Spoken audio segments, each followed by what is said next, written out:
年代是非常非常重要的一个年代，当然也包括我要讲的政治反对运动。那这个有一个很重要的原因，第一个原因是因为在1970年那年的时候，出现了几个国际事件，包括这边提到的保钓运动。保钓运动使得年轻人可以以爱国之名开始上街头，此前年轻人不可能上街头，但是那一年很多年轻人，尤其是来自香港的侨生，在台湾念书的，去日本大使馆前抗议。然后整个世代年轻人开始被唤起，他们被压抑了20年的热情，开始思考台湾的前途，开始思考台湾这个保守的政治体制。所以当时在70年在台大开始出现了很多年轻人的思想热潮，举办座谈会，譬如说叫民主生活在台大，民族主义在台湾，就是以这种名义开始掀起了热潮，等于是校园的学生开始动起来了。一些低俗媒体最喜欢讲台湾不会打架。这我看了也不是问题，或者说它是反映了更深层的问题。什么问题呢？我觉得台湾的不会打架的确常打，那大家可能也知道那个打架的逻辑。打架的逻辑是那是一种表演政治，他想要上媒体。那为什么他想要上媒体呢？是因为我觉得台湾的媒体平时对于国会问政的报道监督是不够的。台湾的，这是我要谈的第一点，就是说我觉得台湾人民的公民意识还不够强。我们作为一个选民的意识已经够强了。也就是说，04年陈水扁为什么可以当选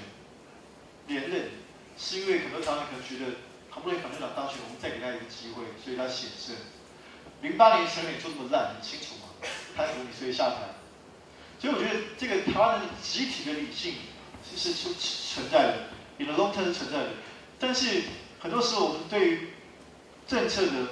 监督非常少，所以大家会很清楚台湾立法院的品质是非常差的，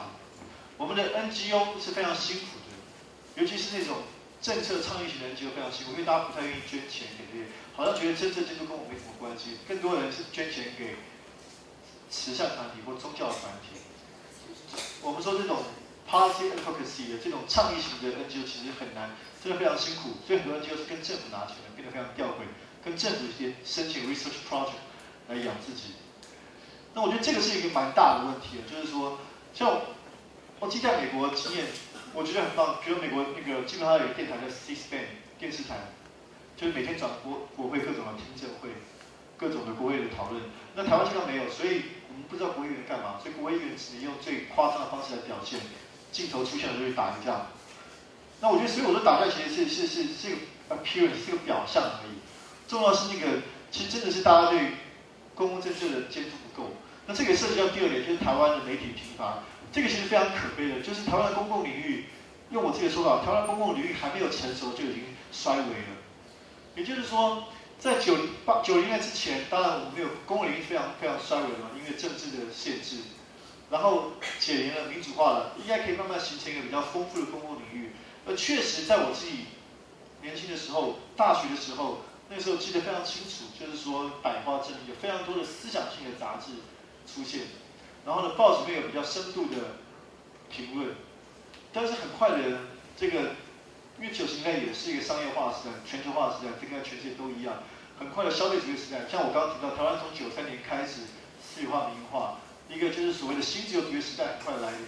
所以很快的这个公共领域就迅速的就商品化了，然后报纸就觉得说书评版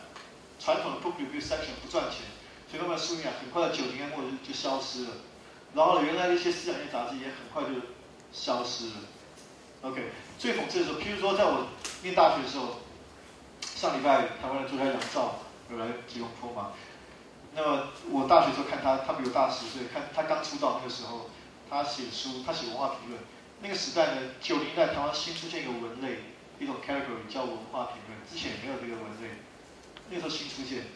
但是现在也天天在提这个字了，因为没有评论发表的地方了，文化评论基本上死亡了。这个是很可悲的。我有一个学长就说我生错时代，就是我很爱写东西，可是生到一个很相对来说媒体贫乏时代。当然还好网络拯救了我们。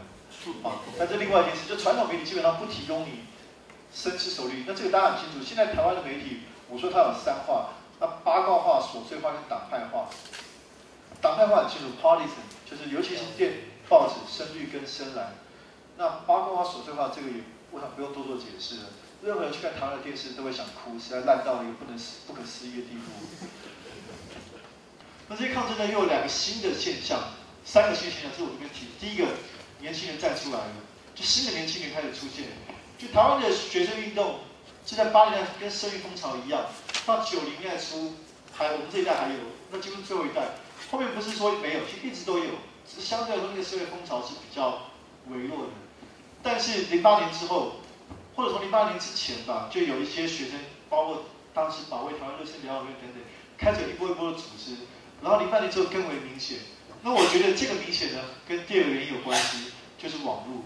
那我相信这个是全球都同时出现的现象，而且我确确实实觉得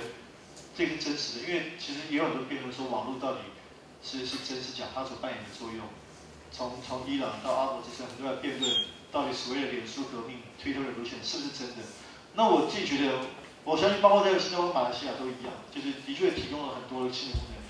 尤其在台湾，我觉得回到台湾的 context， 我觉得它所扮演的功能是一个新的、另类的公民社会的出现，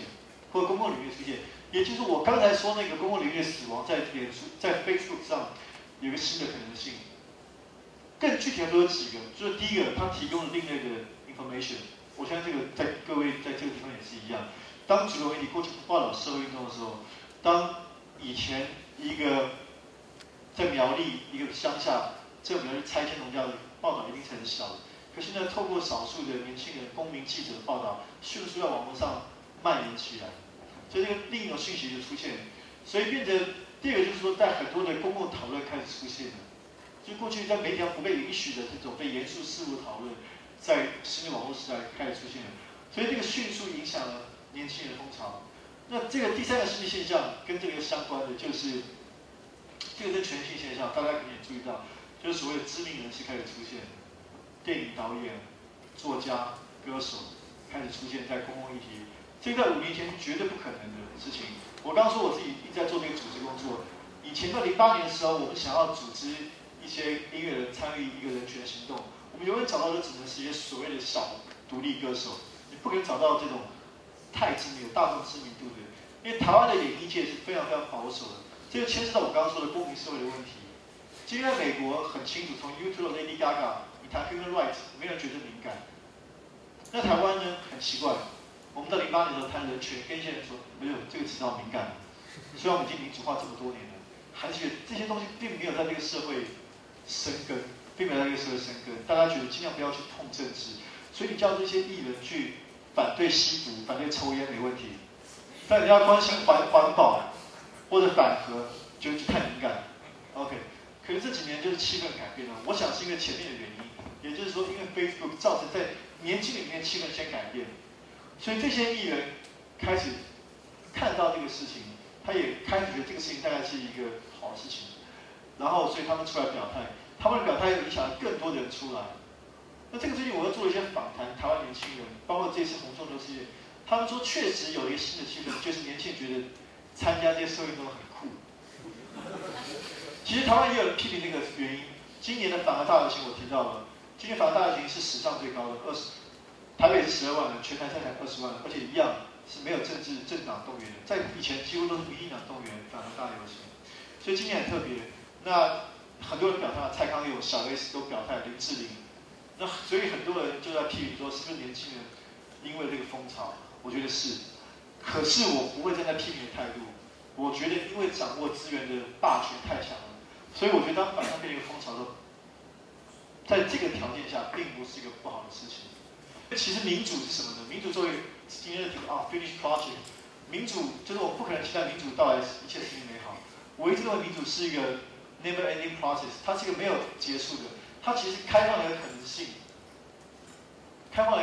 让我们去争取，透过社会抗议，透过言论，透过更多的辩论去争取。尤其民主是一个